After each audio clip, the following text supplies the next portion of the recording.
allez prendre l'autre frère, qu'il vienne avec vous. Et quand lui vient, c'est voilà, Joseph, il dévoile la vérité. Il dévoile la vérité. Il dit la vérité. C'est moi, Joseph. Donc c'est moi l'église. L'église du temps de la fin. L'église qui doit avoir tout le potentiel possible pour dépeupler le royaume des ténèbres et remplir le royaume de Dieu. Et c'est là maintenant que Joseph commence à composer le système. Judas soit là, sacerdoce.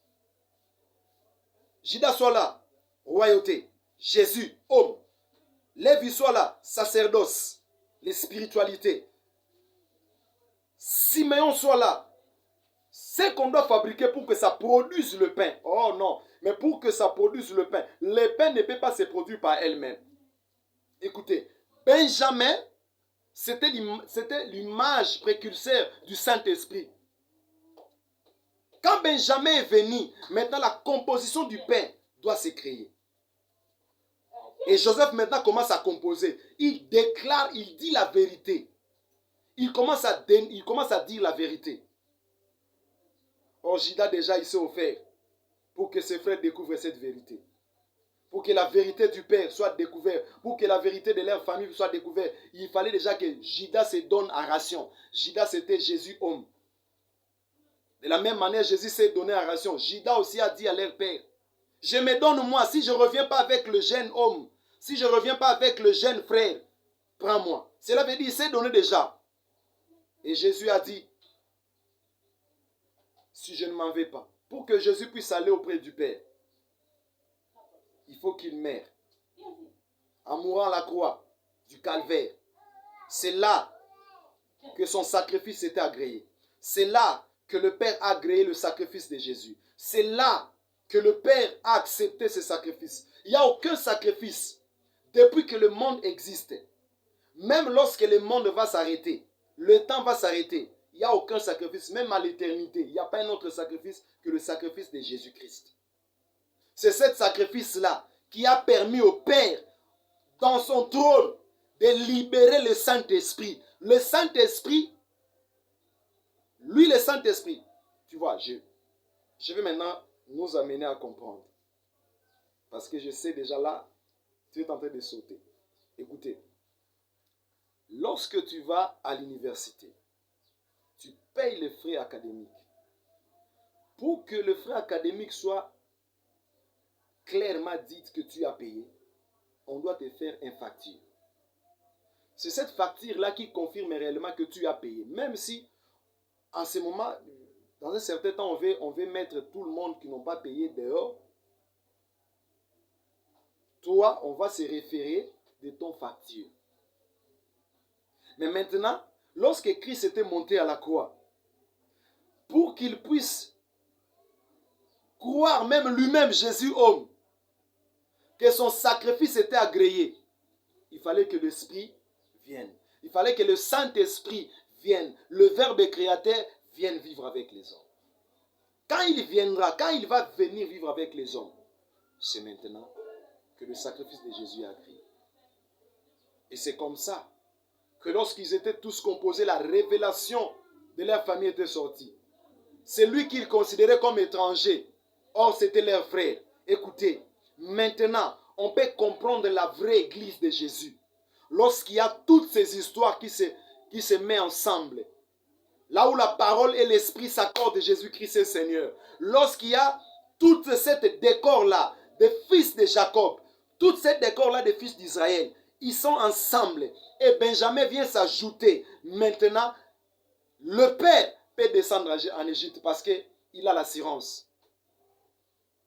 Le Saint-Esprit est l'assurance qu'un jour, Jésus reviendra installer son royaume sur terre. Le Saint-Esprit, c'est l'assurance qu'un jour, Jésus viendra installer son royaume sur terre. Le Saint-Esprit, c'est celui, lorsqu'il vient, il vient finir le travail. Il y a déjà la farine, il y a déjà cette pâte-là. Mais pour que cette pâte-là prenne la forme du pain, il faut qu'on mette l'huile dedans. Il faut qu'on place l'huile. En mettant l'huile, cette farine-là va prendre maintenant la forme. Et lorsque ça prend la forme, on peut les consommer, on peut les manger. C'est maintenant ce que l'Église de Dieu doit ressentir. C'est ce que l'Église de Dieu doit comprendre. C'est ce que l'Église de ce temps doit comprendre. Nous ne sommes plus au temps d'avoir des doctrines. Oh, regarde, nous sommes toujours basés sur la parole. Non, avoir la parole, c'est bien. Mais si tu as la parole sans esprit, cette parole-là sera des discours inutiles. Ça risque de tourner les gens vers le mal, de détourner les gens à ne pas regarder Dieu, mais regarder que votre connaissance-là qui vous donne l'orgueil. Mais lorsqu'il y a la parole et l'esprit, lorsqu'ils marchent ensemble, le Père reviendra par Jésus. Il va venir installer le royaume de Christ sur terre. C'est le Saint-Esprit qui vient finir le travail fait de Dieu. Joseph a fait tout ce travail-là. Mais il a fait la finition lorsque Benjamin était venu. C'est de la même manière. Christ a travaillé. Christ est monté à la croix. De la même manière, le monde est perdu sans Jésus-Christ. Sans Jésus, le monde est perdu. De la même manière, sans le Saint-Esprit, l'Église de Dieu est dans la perdition. L'Église ne pourrait jamais comprendre les choses. Joseph a dévoilé des vérités de leur famille lorsqu'il y avait Benjamin qui composait l'image, qui était l'image de l'esprit. C'est de la même manière que Christ a dit, j'ai beaucoup de choses à vous annoncer. Mais si je vous annonce ces choses, vous ne pouvez pas les retenir. Il faut que celui qui mette toutes les garde-fous, qui mette tous les systèmes, parce que lorsque vous avez la connaissance de la parole, lorsque l'esprit ne vous oriente pas, vous allez aller dans la perdition et vous irez à l'enfer. Avoir la connaissance de la parole sans l'esprit, c'est une grande ignorance. Vous devez connaître la parole, mais avoir aussi l'influence de l'esprit. Le diable a peur de deux choses. Lorsque ces deux choses se mettent ensemble, lorsqu'il y a la parole, il y a l'esprit, Christ est Seigneur. Mais lorsqu'il n'y a que la parole, l'esprit, il n'y a pas l'esprit. Il y a des églises qui disent nous sommes centrés dans la doctrine de la parole. Nous prêchons la parole. C'est bien de dire que nous sommes centrés sur la doctrine de la parole. Nous avons la doctrine des apôtres. C'est bien. Les apôtres, lorsqu'il y a acte des apôtres, ce n'est pas que la parole. La Bible dit, ils marchaient avec des démonstrations de puissance. La parole doit être accompagnée de la puissance. Et cette puissance, ce n'est pas la puissance de tes gabarits, ce n'est pas la puissance de tes connaissances, non. Ce n'est pas la puissance de tes compréhensions des Écritures, non. C'est l'esprit qui accompagne la parole. Et lorsque l'esprit accompagne la parole, le miracle s'opère. Lorsque l'esprit accompagne la parole, il y a des délivrances, des vrais. Lorsque l'esprit accompagne la parole, il y a des conversions authentiques. Je ne parle pas de faux conversions. Je parle de conversions authentiques. Que celui qui est dans le monde, lorsqu'il reçoit la parole, accompagné du feu de l'esprit, il change totalement. Parce que la parole accompagnée du feu de l'esprit, il y a la révélation qui touche directement l'intérieur. Voilà pourquoi la Bible dit la parole déchire. Il sépare les moelles, il sépare l'eau et l'huile qui est dans l'homme. Cela veut dire l'eau et le sang, il les sépare. Il place l'autorité de Dieu dedans. Et c'est comme ça que plus tard, vous allez remarquer plus tard, Jacob, parce que Benjamin était déjà descendu, ils ont eu la révélation. C'est lui qui était mort, il est encore à vie. Je vais nous annoncer. Lorsque le Saint-Esprit est en mouvement à l'église, lorsque le Saint-Esprit travaille, il donne des orientations claires. La vraie église de Dieu ne mourra pas. Même s'il y a déjà des feux étrangers à l'église. Mais la vraie église de Dieu ne mourra pas. La vraie église de Dieu va s'élever dans ces temps de la fin. Voilà pourquoi Dieu dit à Daniel, garde ces choses précieusement. Cela veut dire garde-la bien. Parce qu'au temps de la fin, ceux qui les liront, leurs connaissances augmenteront. Et la Bible dit encore dans Ésaïe, au temps de la fin, toute l'humanité, toute la terre sera remplie de la gloire de l'Éternel. Toute la terre sera remplie de la gloire de l'Éternel. Or, cette gloire ne se dévoile que lorsque la parole et l'esprit s'accordent, lorsqu'il y a le mariage entre la parole et l'esprit.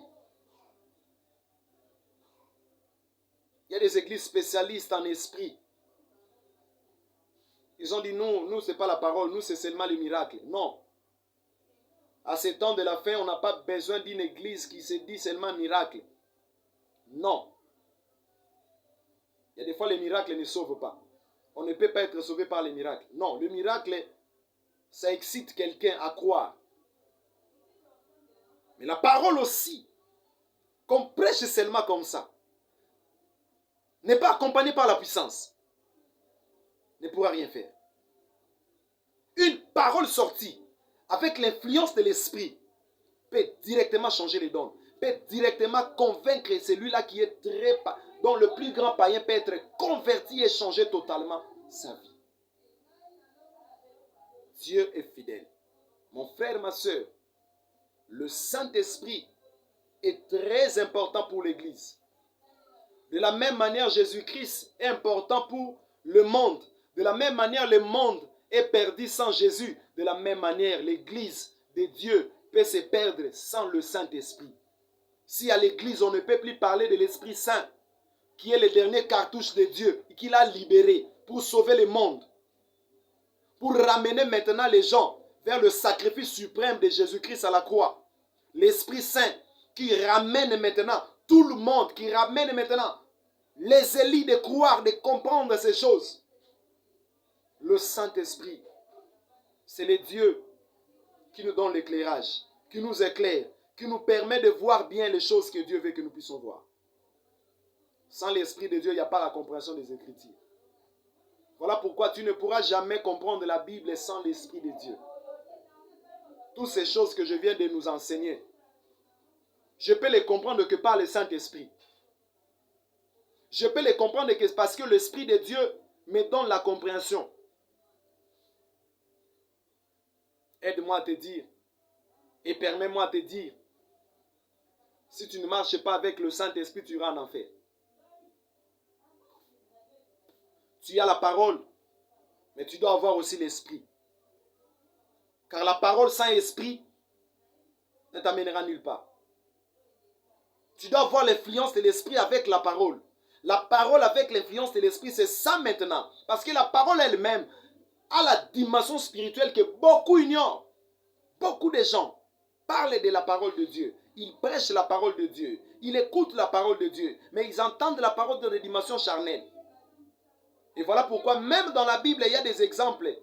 Il y a des paroles que tu peux écouter. Si tu l'écoutes de manière charnelle, tu ne pourras rien recevoir. Mais si tu l'écoutes de manière spirituelle, tu vas recevoir quelque chose. Pour que Élie monte, il a dit à Élisée, Élisée a demandé à Élie, donne-moi les doubles portions que tu as. Élie a dit ceci, si tu me vois monter, tu vas avoir ce que moi j'ai. Tu auras les doubles portions. Cela veut dire, la dimension humaine, si tu me vois étant qu'homme, je dois t'imposer, je dois prier pour toi, je dois t'affecter, tu n'auras pas ça. Mais si tu peux capter le phrase que je te libère maintenant et que je monte au-dessus de toi, cela veut dire que tu élèves la dimension spirituelle, tu élèves la dimension divine, tu élèves la dimension de Christ. Que Jésus reste entourant en toi. Je parle de Jésus homme. Jésus c'est toi. Dieu a revêtu le pouvoir.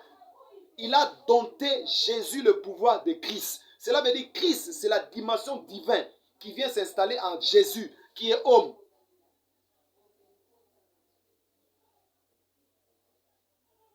Aujourd'hui on s'arrête là. Deuxième dimension dans nos prochaines éditions. Bien-aimés, je vous demande de vous abonner massivement sur notre chaîne. Tu peux cliquer en bas là, tu t'abonnes. Il y a beaucoup de prédications. Des prédications qu'on est en train de prêcher à l'église. Des prédications, il y a des fois dans la montagne des prières. Regarde là, tu peux cliquer, tu peux t'abonner, c'est important. Si tu peux les télécharger aussi, c'est toi. Abonne-toi. Seigneur, je prie pour les frères qui m'ont suivi, pour cette première partie. Bénis chacun d'eux. Que l'influence surnaturelle de cette parole qu'il vient d'entendre puisse les amener loin. Et qu'ils ne vivent pas dans l'ignorance, mais qu'ils vivent dans la connaissance. Je bénis toute oreille qui nous ont entendus. Je bénis tout homme, toute femme, toute maman, papa qui étaient restés connectés à nous suivre pendant ces instants. Que la puissance du surnaturel de Dieu les influence. Au nom de Jésus-Christ. Que celui qui était malade soit guéri. Que celui qui était malade au point il ne pouvait pas se mettre debout, puisse se mettre debout et qu'il marche. Toi qui es sur le lit d'hôpital, lève-toi. Lève-toi. Je te déclare guéri au nom de Jésus. Toi qui es sous l'emprise des ténèbres, fais des pas là où tu me suis. Quelque chose se passe dans ta chambre à coucher. Dans votre salon, l'influence de l'Esprit te touche. La puissance du Saint-Esprit t'influence et te touche. Au nom de Jésus-Christ, j'ai ainsi